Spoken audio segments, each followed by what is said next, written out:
अभी हाल में किसी ने मुझे अपने घर आमंत्रित किया, उन्होंने मुझे पता दिया और उसमें था तुगलक रोड। मैंने कहा मैं नहीं आ रहा। उसने 90 लाख किताबें जलाईं। उन्होंने 8 से 10 हजार भिक्षुओं को जिंदा जला दिया। 70 हजार कुर्ग मारे गए। पुरुषों को मारकर औरतों को उसी दिन शादी के लिए मजबूर किया गया। हथियारों, बलात्कारियों, जिन लोगों ने नरसंहार किए, उनके नाम हमारे शहरों और सड़कों पर नहीं होने चाहिए।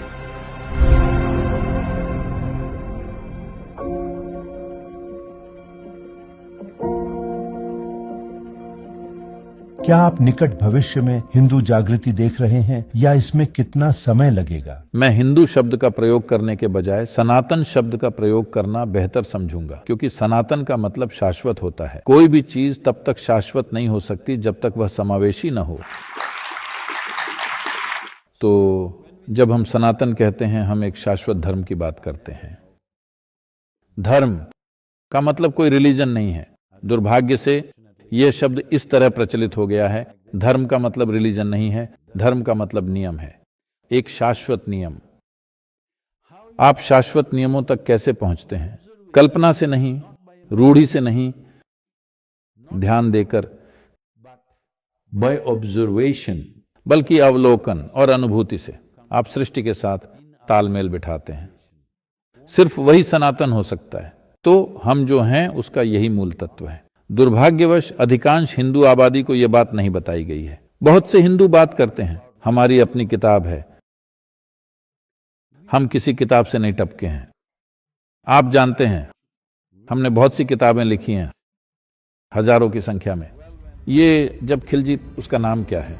बख्तियार खिलजी। बख्तियार खिलजी आया, एक यूनिवर्सिटी, नालंदा यूनिवर्सिटी को उसने जला दिया। यह अनुमान लगाया जाता है कि उसने 90 लाख किताबें जलाईं।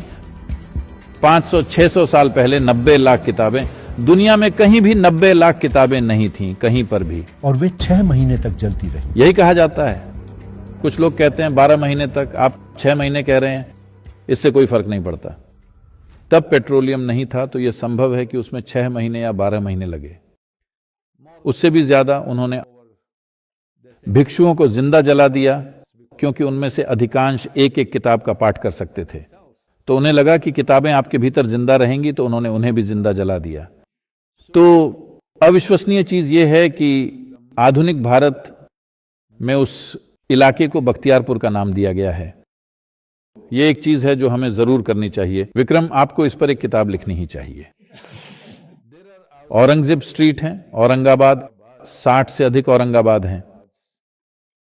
बख्तियारपुर है, कुतुब मीनार है। एक आदमी जिसने हिंदू और जैन मंदिरों को दूषित किया और उनसे एक स्मारक बनाया। जाहिर है टीपू सुल्तान भी है, जिसने बहुत भयावह काम किए थे। टीपू सुल्तान ने 4 लाख से ज्यादा हिंदुओं को जबरन इस्लाम में कन्वर्ट किया था, सिर्फ मालाबार इलाके में। पुरुषों को मार डाला गया। कहते हैं एक इतिहास जो उसके अपने बेटे ने सही माना है, इसका मतलब ये असली है।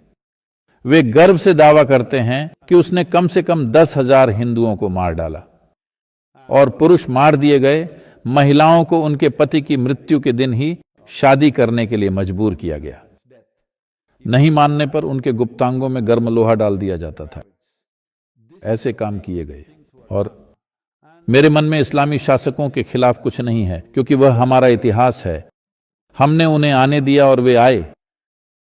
जिन राजाओं ने परोपकार के साथ शासन किया, आप उनके नाम डालना चाहते हैं तो ठीक है, लेकिन हथियारों, बलात्कारियों, जिन लोगों ने आकर नरसंहार किए और सैकड़ों मंदिरों को अपवित्र किया, उनके नाम हमारे शहरों और सड़कों पर नहीं होने चाहिए।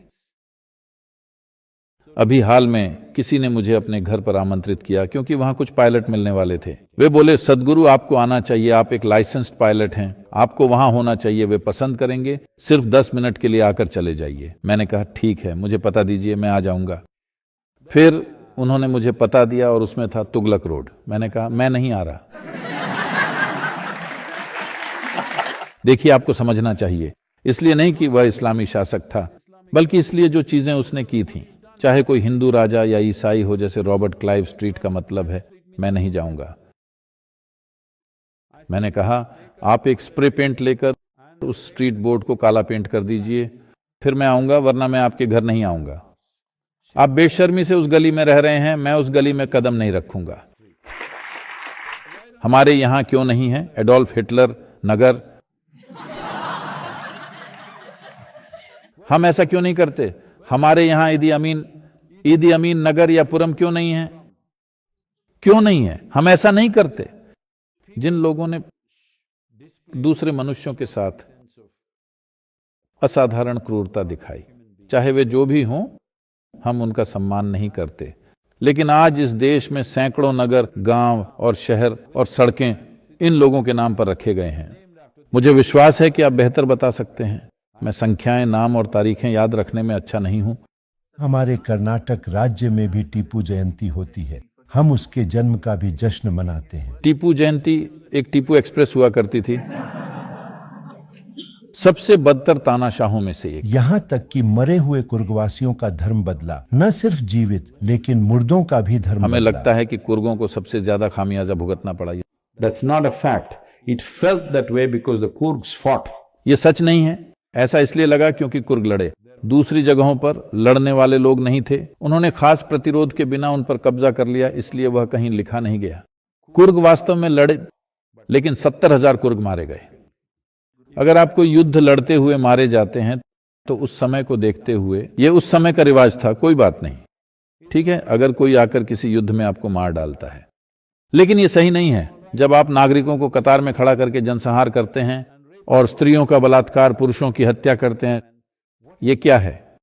जिन लोगों ने ऐसा किया उनका नाम नगरों और सड़कों और गोल चक्करों पर नहीं होना चाहिए, लेकिन दुर्भाग्य से ऐसा है। मैं उम्मीद करता हूं कि इस देश के भविष्य में निर्वाचित नेता इसे बदलने की समझदारी दिखाएंगे।